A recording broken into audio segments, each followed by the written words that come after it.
Serial शौर्य और अनोखी की कहानी के आज के एपिसोड में हम देखेंगे कि शौर्य विनीत का हाथ पकड़ लेता है। विनीत बबली पे हाथ उठाता रहता है। शौर्य उसका हाथ पकड़ के कस के मोड़ता है और कहता है कि अपनी बीवी पे हाथ उठाने की तेरी हिम्मत कैसे हुई। तभी अनोखी और एसीपी आहिर भी आ जाते हैं। शौर्य कहता है कि मैं तुझे इसलिए नहीं पीट रहा हूँ क्योंकि तूने मुझे किडनैप करा, बल्कि मैं तुझे इसलिए पीट रहा हूँ क्योंकि तू अपनी बीवी पे हाथ उठा रहा है। अनोखी भी आ जाती है। अनोखी कहती है कि विनीत भाटिया, तुम्हारी हिम्मत कैसे हुई मेरी बहन पे हाथ उठाने की। अनोखी कहती है मेरी बहन तुम्हारे जुल्म नहीं सहेगी, उसने जो कदम उठाया बिल्कुल सही उठाया है। विनीत की माँ कहती है कि बबली, तुझे अपने ससुराल और अपने परिवार की जरा सी भी फिक्र नहीं है। अनोखी विनीत की माँ से कहती है कि आंटी जी, आप एक औरत होकर इस तरह की हरकत कैसे कर सकती है। मेरी बहन पे इतने दिनों से टॉर्चर हो रहा था लेकिन आपने कभी उसके लिए कुछ नहीं किया। शौर्य विनीत का हाथ मोड़ता रहता है तो अनोखी कहती, इसका हाथ छोड़ दीजिए, अब इस इंसान के हाथ में सिर्फ हथकड़ी पड़ेगी। एसीपी आहिर कहते हैं कि तुझे पता होना चाहिए कि अपनी बीवी को उत्पीड़न करने में क्या सजा है। तो खुद को वकील कहता है ना, मैं तुझ पे इतनी धाराएं लगाऊंगा कि इस बार तू जेल से छूट ही नहीं पाएगा। एसीपी आहिर विनीत को धमकाते हैं और कहते हैं कि अब तू बबली जी के इर्द गिर्द भी नजर नहीं आना चाहिए। इसके बाद बबली अपना सामान उठा के अपने ससुराल से बाहर निकलती है। बबली बेहद खुश रहती है, खुद को बेहद आज़ाद महसूस करती है। शौर्य और अनोखी भी बबली के पीछे पीछे आते हैं। शौर्य अनोखी के साथ साथ चलता है। बबली कहती है कि अब मुझे जाना होगा। अनोखी कहती है दीदी तू कहाँ जाएगी, तू मेरे साथ मेरे हॉस्टल के रूम में रह। बबली कहती है तू यहाँ पढ़ने आई है, तू हॉस्टल में रहती है, मैं तेरे साथ नहीं रह सकती। अनोखी कहती है लेकिन अभी मैं तेरे लिए घर नहीं ढूंढ पाई, फिर तू कहाँ रहेगी। शौर्य कहता है ये कहीं होटल में रह सकती है। बबली कहती है होटल सेफ नहीं है, होटल में तो विनीत आ सकता है। शौर्य कहता है फिर कुछ और इंतजाम देखते हैं। बबली शौर्य से कहती है कि मेरे पति ने आपको किडनैप किया, इसके बावजूद आपने मेरी मदद करी। शौर्य कहता है मुझे तो आपकी मदद करनी ही थी। शौर्य की बातें सुन के बबली और एसीपी आहिर को थोड़ा अजीब सा लगता है। एसीपी आहिर से शौर्य कहता है कि आप बबली जी को अपने साथ रख लीजिए, आप एक पुलिस वाले हैं और पुलिस वाले के घर में बबली जी सबसे सेफ रहेंगी।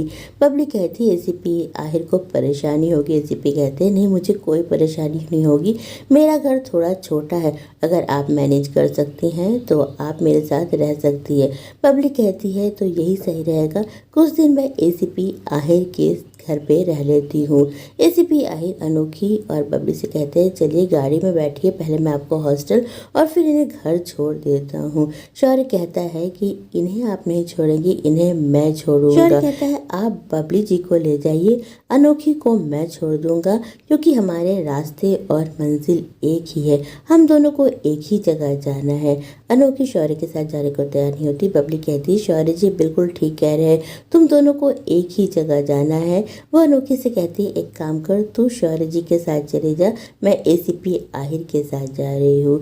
अनोखी कार के सामने खड़ी रहती है। शौर्य कहता है कि जब तक तुम गाड़ी में नहीं बैठोगी मैं यहीं खड़ा रहूँगा। अनोखी कार में बैठ जाती है। शौर्य अनोखी की ओर देखता है, सोचता है अभी भी इसका गुस्सा शांत नहीं हुआ। वो अनोखी से कहता है कि गुस्से में तुम्हारे गाल लाल लाल हो गए और तुम बहुत सुंदर लग रही हो। अनोखी कहती है कि गाल सिर्फ गुस्से से ही लाल नहीं होते हैं। शौर्य कहता है अनोखी से कि मिसेस सब्बरवाल तुम ब्लश कर रही हो। अनोखी शौर्य से कहती है आज आपने मेरी बहन की मदद करी, उसके लिए थैंक्स। शौर्य कहता है तुम्हें थैंक्स कहने की कोई ज़रूरत नहीं, आखिर वो मेरी साली है, तुम्हारे लिए और तुम्हारे परिवार के लिए सब कुछ मैं ही करूँगा। अनोखी शौर्य से कहती है कि गाड़ी रोकियो और वो गाड़ी से उतर जाती है। शौर्य उसके पीछे पीछे जाता है। वो अनोखी को पकड़ के कहता है कि तुम मुझसे दूर जाने की कोशिश क्यों करती हो, तुम मुझसे दूर मत जाया करो। शौर्य देख लेता है कि अनोखी ने अपने बालों से सिंदूर को छुपा लिया है।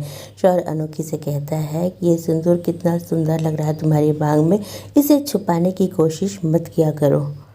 अनोखी शौर्य से कहती है कि मेरी शर्त अभी पूरी नहीं हुई। शौर्य कहता है तुमने क्या शर्त लगा रखा है, सब कुछ भूल के ज़िंदगी में आगे बढ़ते हैं। अनोखी कहती है सब कुछ भूलने का मतलब तो ये भी हो सकता है कि मैं अपने इस सिंदूर को भूल के आगे बढ़ जाऊँ। शौर्य अनोखी को रोकने की कोशिश करता है लेकिन अनोखी उसकी कोई बात नहीं सुनती। अनोखी वहाँ से जाने लगती है। शौर्य सोचता है कि ये तो मेरी कोई बात सुन नहीं रही, अभी ये बहुत गुस्से में है, ये मेरी कोई बात समझने को तैयार नहीं है। इधर देवी शगुन के साथ कार्ड देखती रहती है, बेहद खुश रहती है। तभी शान आ जाते हैं। शान देवी से कहते हैं कि आप तो बहुत फ्रेश और खुश नज़र आ रही है। देवी घबरा जाती है और फिर से नाटक करने लगती है। वो कहती है मुझे घबराहट तो हो रही है लेकिन बेटे की सगाई की मुझे बहुत खुशी है और इसीलिए मैं अपनी सेहत पे ध्यान नहीं दे पा रही हूँ। आस्था अपने कॉलेज में चाय पीती रहती है, उससे चाय गिर जाती है। तभी शौर्य आता है और उसका चाय का कप उठाता है। शौर्य को अचानक अपने सामने देखे आस्था हैरान हो जाती है। वो शौर्य से कहती है कि शौर्य क्या बात है, तुम यहाँ मेरे कॉलेज में क्या कर रहे हो। शौर्य कहता है कि उस दिन हमारी बात अधूरी रह गई थी। आप कह रही थी ना कि आपके बेटे की सगाई किससे होनी चाहिए, आप ही बताइए मेरी सगाई किससे होनी चाहिए। शौर्य के मुंह से बेटा शब्द सुन के आस्था हैरान हो जाती है। शौर्य कहता है आप ही ने तो कहा था कि कुछ रिश्ते कभी नहीं बदल सकते और हमारा रिश्ता तो खून का है, तो ये कैसे बदल सकता है। आस्था हैरान हो जाती है शौर्य की बातें सुन के।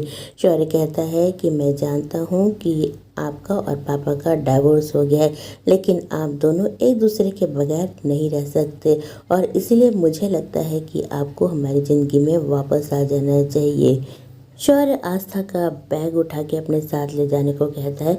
शौर्य कहता है कि आप अब सब्बरवाल हाउस में ही रहिएगा। आस्था अपना बैग शौर्य के हाथ से छुटाती है और कहती है कि जहाँ तक तुम्हारा मेरे और तुम्हारे पापा के डाइवोर्स का सवाल है, मैं समझ सकती हूँ कि तुम इस बात से खुश नहीं हो। आस्था कहती है लेकिन तुम्हारी दूसरी बात कि तुम मुझे सब्बरवाल हाउस ले जाना चाहते हो और अपनी ज़िंदगी में शामिल करना चाहते हो, ये तुम्हारे शब्द नहीं है। बताओ ये तुमसे किसने करने को कहा। शौर्य कोई जवाब नहीं देता, कहता है इससे क्या फ़र्क पड़ता है। आस्था कहती है मैं जानती हूँ ये तुम्हें अनोखी ने करने को कहा है। कल के एपिसोड में हम देखेंगे कि देवी और शगुन कार्ड सेलेक्ट करती रहेगी। शगुन शौर्य के पास आएगी और कहेगी देखो कितना अच्छा कार्ड है, तुम भी हमारी मदद करो। शौर्य इरिटेट हो जाएगा और कहेगा कि ये क्या सगाई सगाई लगा रखी है, तुम्हें क्या लगता है कि मैं तुमसे सगाई करूँगा। शौर्य कहता है कि मेरी शादी हो चुकी है। शौर्य की ये बात सुन के देवी और शगुन हैरान हो जाते हैं। दोस्तों अगर आपको हमारी अपडेट पसंद आई हो तो हमारे चैनल को लाइक शेयर सब्सक्राइब करना ना भूलिए। कल हम फिर मिलेंगे, तब तक के लिए बाय।